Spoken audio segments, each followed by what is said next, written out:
What is up, everyone? My name is the Geekish Gamer, and welcome to the Geekish Gamer Show. I am your beloved Geek, and today we have a guest with me on the new podcast called Geektalk, where geeks talk about geek things. That's what the purpose, I think, is called. Today we have a guest with us today. It's Master of Blades. What's up, Master of Blades? Yo, I'm doing good, and I'm sure people are going to get confused with the name. They're going to think, oh, hey, Geek Talk, why is it an hour long? Exactly. We're not going to do an hour. You know we're going to do 10 minutes. That's a quickie podcast, extremely quick. Yeah, it could be a quick podcast. I don't know. Let's see how it carries out.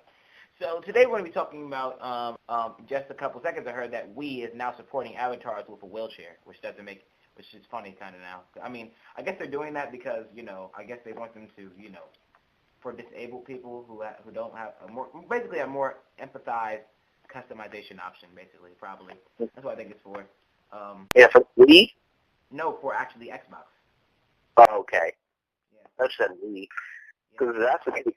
Because if the Wii was going to get rid of motion with the Wii U, well, I don't know. How many games on the Wii U actually have gyro controls? I know Star Fox Zero did. And I remember, that was one of the biggest criticisms towards the game. Oh, SpongeBob Boat Crash or something that had gyro controls. Okay. That game was terrible. So we're here to talk about sci-fi. Now, what I mean by sci-fi is sci-fi in video games.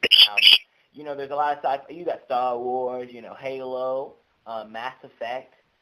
As you pointed out before, Blaze, Mass Effect. There's also a lot of other games. No Man's Sky is sci-fi. Ratchet and Clank in its own way is sci-fi.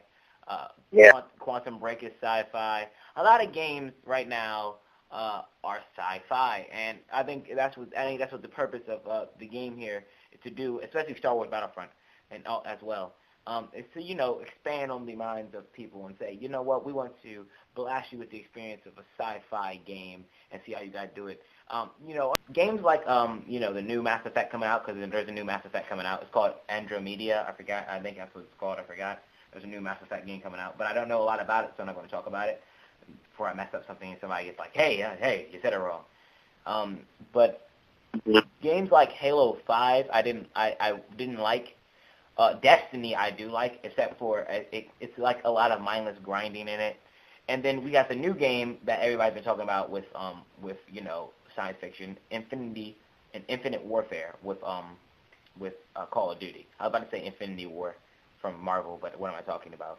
Infinite Warfare with Call of Duty.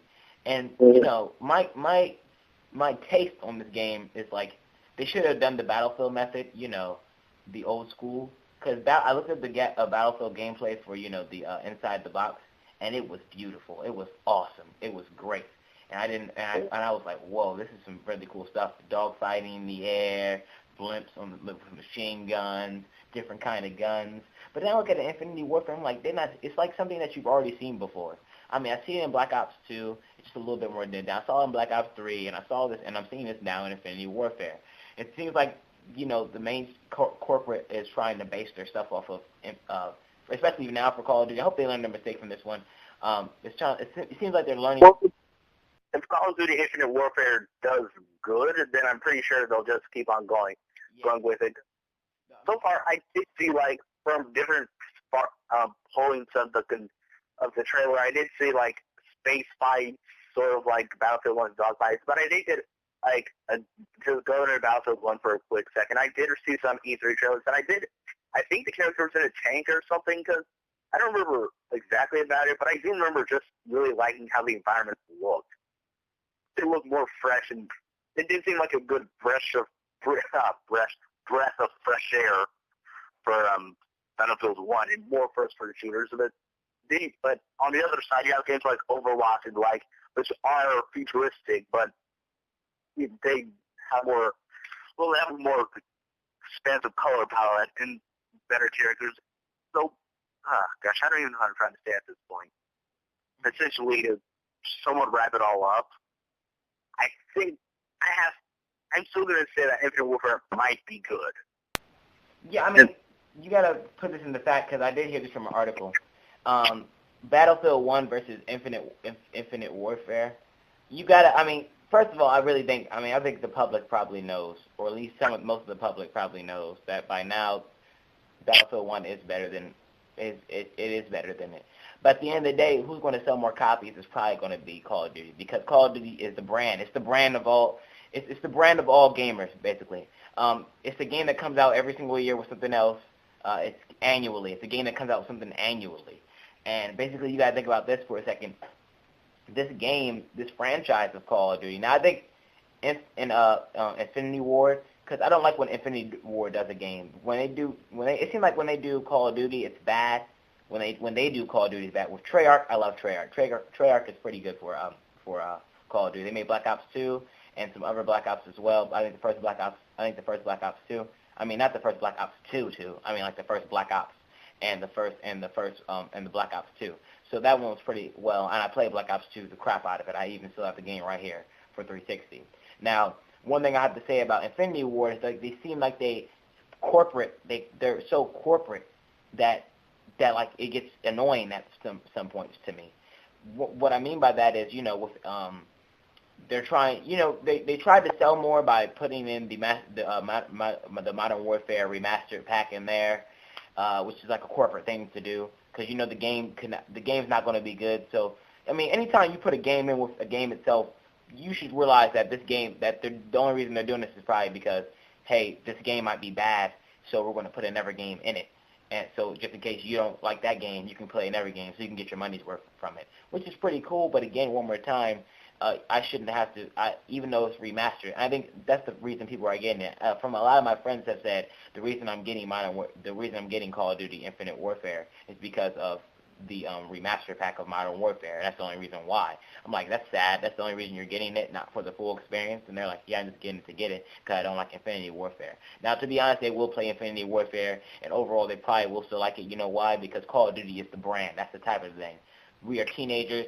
We drink Mountain Dew. We do this. We do that. And actually, Call of Duty is for the people who are teenagers and their teens who like to sit down and play games and camp and have kill streaks and everything else. That score streaks and most of everything else, that's the main goal of Call of Duty, to get people to sit down and be like, okay, let's try hard in this game. Let's do this. Let's do that. And in terms of popularity, it's Call of Duty. Call of Duty is way more popular. Don't you agree? Mm-hmm. Now, again, one more time, the reason why they're going to sell more is because of popularity. That's the only reason why they're going to sell more. Well, Ghost still sold. And now Ghost sold, even though how bad the game was, it still sold. Black Ops 2 sold very, very well. Black Ops sold very well. Black Ops 3 sold very well. So what I think is, during the times of popularity, which is Call of Duty's most recognized thing, which is its popularity, that's what's making people buy the game. That's what's making sales happen for Call of Duty. Whether it's a bad game or a good game, that's what's making them sell. So anyway, guys, this has been the Geekish Gamer.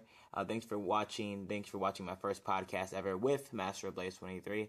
Master of Blades 23, is there anything you'd like to say before we leave off of this note? And if you enjoyed my voice, why don't you give my channel a look at? Alright, his channel will have a link in the description below. Thanks for watching, guys. And don't forget to stay tasty. Don't forget to like, comment, subscribe one more time. Share this content. And don't forget to subscribe, most definitely. I will see you later on the next Geekish Gamer show. That's why I need a one dance. Got a Hennessy in my hand. One more time, but I go. Higher powers taking a hold on me. I need a one dance. Got a Hennessy in my hand. One more time, but I go. Higher powers taking a hold on me.